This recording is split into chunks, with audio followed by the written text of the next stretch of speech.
आज सिर्फ एक शख्स की शहादत की खबर नहीं है, आज एक दौर के ख़त्म होने की आहट है।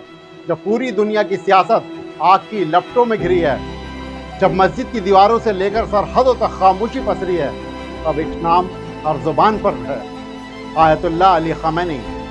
किसी के लिए वो एक सख्त नेता थे, किसी के लिए एक रहबर और करोड़ों लोगों के लिए एक आवाज़ जो ताकतवर मुल्कों के सामने झुकती नहीं थी। ये दर्दनाक खबर सच है।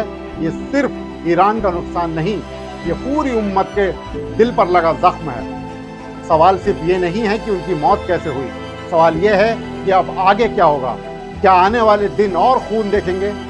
क्या हजारों ठिकानों पर हमले की आशंका हकीकत बन जाएगी? आज हम बात करेंगे दर्द की, सियासत की और उस सच्चाई की जिसे दुनिया अपने अपने चश्मे से देख रही है। ये वीडियो सिर्फ एक रिपोर्ट नहीं है, ये एक एहसास है। आदाब, मैं आगा खुर्शीद खान। दोस्तों, कल्पना कीजिए आप सुबह अपने परिवार के साथ चाय पी रहे हों, दुनिया बिल्कुल सामान्य लग रही हो और कुछ ही घंटों बाद आपको पता चले एक देश का सबसे बड़ा धार्मिक और राजनीतिक चेहरा अब जिंदा नहीं है। कल्पना कीजिए तेहरान की सड़कों पर लाखों लोग हों, किसी की आंखों में आंसू, किसी की मुट्ठी में गुस्सा और किसी के होठों पर सिर्फ एक शब्द, शहादत। क्या 21वीं सदी की करबला हमारे सामने घट चुकी है? क्या एक ऐसा अध्याय खुल गया है जो पूरी दुनिया को आग की लपटों में धकेल सकता है? आज की ये वीडियो सिर्फ एक खबर नहीं है, ये उस दर्द की कहानी है जो सीमाओं से बड़ा है, जो राजनीति से बड़ा है और जो आने वाले समय की दिशा तय कर सकता है। ईरान के सुप्रीम लीडर अली ख़ामेनी अब इस दुनिया में नहीं रहे। इस खबर से मध्य पूर्व की जमीन ही नहीं, दुनिया की राजनीति भी हिल चुकी है। अमेरिका के राष्ट्रपति डोनाल्ड ट्रंप ने बयान जारी कर कहा, टॉप लीडरशिप खत्म कर दी गई। इजराइल के प्रधानमंत्री बेंजामिन नेतन्याहू की सरकार ने इसे राइट टू डिफेंड बताया, लेकिन तेहरान की गलियों में ये डिफेंस नहीं, जनाजा है।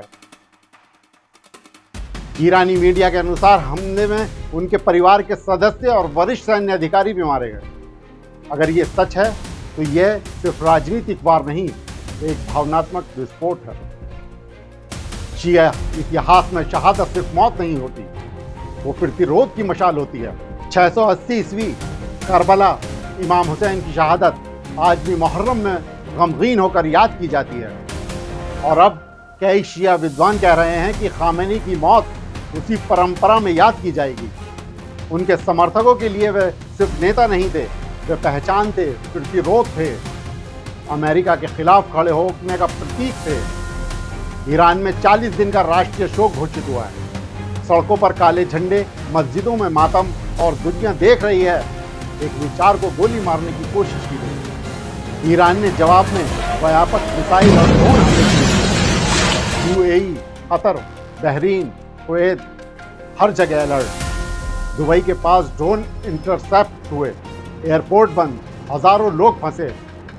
सोचिए, खाड़ी देशों में 1 करोड़ से ज्यादा भारतीय रहते हैं। अगर युद्ध बढ़ता है तो उसका असर दिल्ली, लखनऊ, मुंबई तक पहुंचेगा। तेल $80 पार कर रहा है। हॉर्मुज जलडमरू मध्य खतरे में है। पेट्रोल डीजल महंगे होंगे, महंगाई बढ़ेगी। युद्ध सिर्फ सीमाओं पर नहीं होता, वो आपकी जेब में भी होता है। ईरान में 88 सदस्यीय असेंबली ऑफ एक्सपर्ट्स नया सुप्रीम लीडर चुनेगी, लेकिन सवाल है क्या नया नेता नर्म होगा या और सख्त? इतिहास बताता है जब नेता शहीद होता है तो विचार और कठोर हो जाते हैं। दुनिया बहुध्रुवीय होने की बात करती है, लेकिन इस संकट में चीन के राष्ट्रपति शी जिनपिंग की भूमिका लगभग गायब है। तेल खरीदना अलग बात है, युद्ध रोकना अलग। क्या अमेरिका ने ईरान के बहाने दुनिया को संदेश दिया है कि अभी भी अंतिम शब्द वॉशिंगटन का है? 2003 इराक में सद्दाम हुसैन हटे, देश 20 साल तक खून में डूबा रहा। लीबिया में गद्दाफी गिरे, अराजकता खत्म हुई।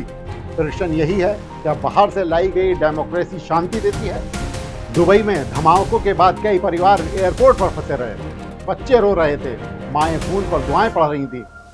युद्ध का नक्शा टीवी पर बनता है, लेकिन उसका डर इंसान की आंखों में दिखता है।